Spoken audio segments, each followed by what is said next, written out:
आप सभी को जय मसीह की। परमेश्वर का मैं धन्यवाद देता हूँ। परमेश्वर पिता ने सुंदर अवसर दिया कि हम हर दिन के समान परमेश्वर के वचन को सीखें।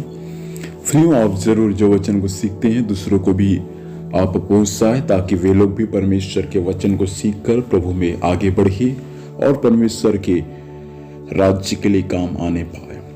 मेरे साथ में आज के मरण के लिए पढ़ेंगे मत्ती रचित सुसमाचार 13 अध्याय उसका 44 पद को हम पढ़ेंगे। मत्ती 13 का 44। स्वर्ग का राज्य खेत में छिपे हुए धन के समान है, जिसे किसी मनुष्य ने पाया और छिपा दिया और मारे आनंद के जाकर अपना सब कुछ बेच दिया और उस खेत को मोल ले लिया।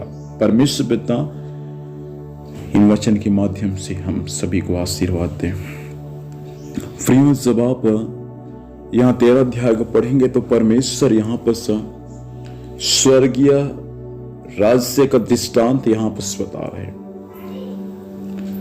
खेत में छिपे हुए उस धन का दृष्टांत, अनमोल मोती का दृष्टांत, जाल का दृष्टांत, ये सारे दृष्टांत प्रभु बता रहे हैं। तो यहां पर 44 पद को हमने पढ़ा।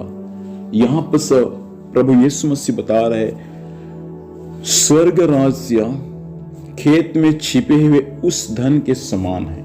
कैसा? खेत में धन छिपा हुआ है और किसी मनुष्य ने उसको देखा और देखने के बाद क्या किया, उसको छुपा दिया और आनंद के साथ अपने घर को गया। और वचन में लिखा है उनके पास में जो कुछ भी था वो सबको बेच दिया और बेचने के बाद वचन में से लिखा है उस खेत को खरीद लिया जिसमें क्या है, उत्तम धन छिपा हुआ है। प्रिय भाई बहन, इस दृष्टांत के माध्यम से हम ये चीज आपको सिखाना चाहते हैं कि स्वर्ग राज्य बहुत निकट है। जो कुछ आपके पास में है परमेश्वर के राज्य के लिए आप उनको इस्तेमाल करें, क्योंकि परमेश्वर का राज्य हम जितना सोचते हैं उससे कहीं बढ़कर परमेश्वर का राज्य निकट है। स्वर्ग राज्य का उस खेत को जिसमें धन था खरीदने के लिए एक व्यक्ति ने अपना सब कुछ बेचकर उसको खरीद लिया, क्योंकि स्वर्ग राज्य का कीमत उसके धन और संपत्ति से कहीं बढ़कर है।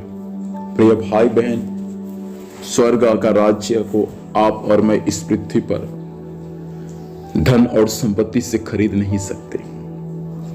स्वर्ग राज्य को आप और मैं केवल प्रभु पर विश्वास करके अपने पापों का पश्चाताप करके हम उसको खरीद सकते हैं। परमेश्वर स्वर्ग राज्य हमारे लिए बनाया। स्वर्ग राज्य का परमेश्वर हमको वारिस बनाया है। स्वर्ग राज्य के लिए आप और मैं क्या आज करने वाले हैं? इस व्यक्ति ने स्वर्ग का राज्य को खरीदने के लिए, उस खेत में छिपे हुए धन को खरीदने के लिए इन्होंने सब कुछ को बेच दिया। क्यों? क्योंकि उसके लिए उस स्वर्ग का राज्य बहुत ही जरूरी था। वो धन जो इनके पास में धन था, जो कुछ भी था, इससे बढ़कर वो खेत में छिपा हुआ धन था। क्योंकि वो धन ऐसी धन नहीं पियो, उसके धन के बारे में प्रभु ये सिखाता है कि वो स्वर्ग राज्य की तुलना परमेश्वर उससे किया गया है। हमारा धन और संपत्ति से भी बढ़कर है परमेश्वर का राज्य, जो परमेश्वर आपको और मुझको देने वाले हैं। इसलिए मेरे प्रियो, प्रभु का राज्य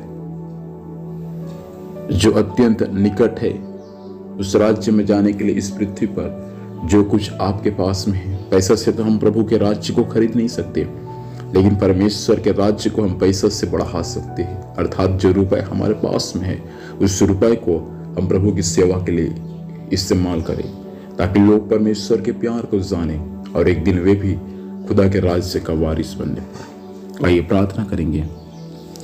राजा, धन्यवाद देते हैं आपके वचन के लिए। प्रभु जी, इस वचन के अनुसार सभी को आपने आशीष दिया। मैं धन्यवाद देता हूं पिता, वचन के अनुसार चलने में सबकी सहायता कर। आज दिन भर संभालना और आपकी दया दृष्टि सब पर होने पाए सहायता करना। यीशु के नाम से मांगते हैं, आमीन। प्रभु हम सभी को आशीष दे। आप सभी को जय मसीह। Praise the Lord.